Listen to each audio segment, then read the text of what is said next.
1 kilo बैगन हो 2 kilo गोभी हो 2 किलो गोभी।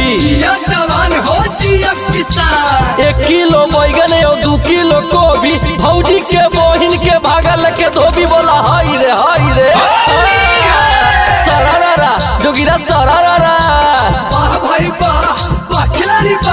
सरारा जोगिरा सरारा। होली में छौड़ी चूसा है ले मचूस हो चूसा है ले मचूस। अरे और कौन है भैया? होली में छौड़ी चूसा है ले मचूस और खोजा है भर फागुन मांझी जी के मुँह से बोला हाय रे फागुन के महीना मागे छौड़ी रंगे देना चोलिया।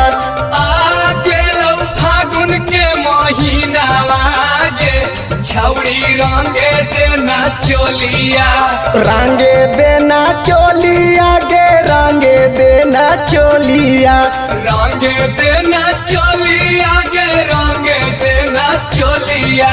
होलिया में भैलौ रंगा रसिया गे छौड़ी रंगे देना चोलिया।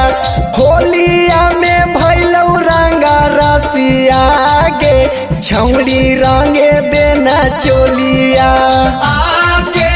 फागुन के महीना लागे छौड़ी रंगे देना चोलिया। होली है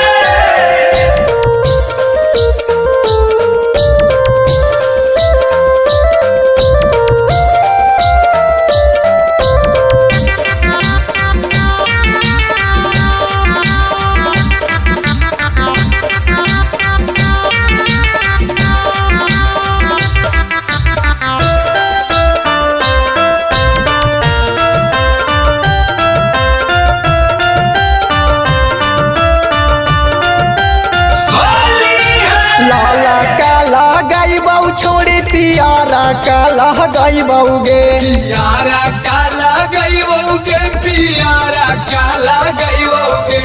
चौधरी जी के बेटा ही औ नाही हम डेराइबौगे। नाही हम डेराइबौगे नाही हम डेराइबौगे। लाला काला गईबौ छोड़ी पियारा काला गईबौगे। चौधरी जी के बेटा ही औ नाही हम डेराइबौगे। होली में पियबौ तारी बसिया गे छौड़ी रंगे देना चोलिया। गेलौ फागुन के महीना मागे छौड़ी रंगे देना चोलिया। गेलौ फागुन के महीना मागे छौड़ी रंगे देना चोलिया। फागुन के महीना लागे छौड़ी रंगे देना चोलिया। होली है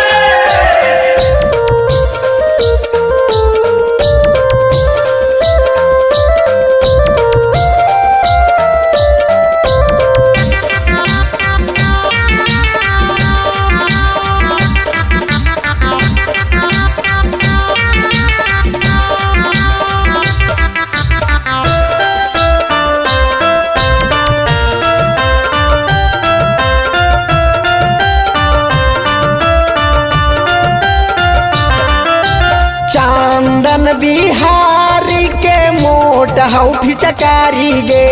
मोट हौ पिचकारी गे मोट हौ पिचकारी गे। ऊपरे नीचे रंगवा देतौ सागरोला साड़ी गे।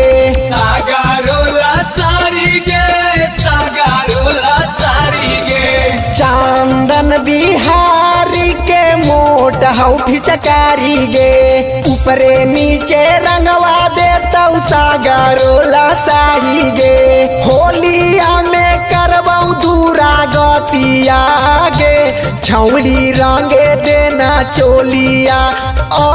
गेलौ फागुन के महीना मागे छौड़ी रंगे देना चोलिया।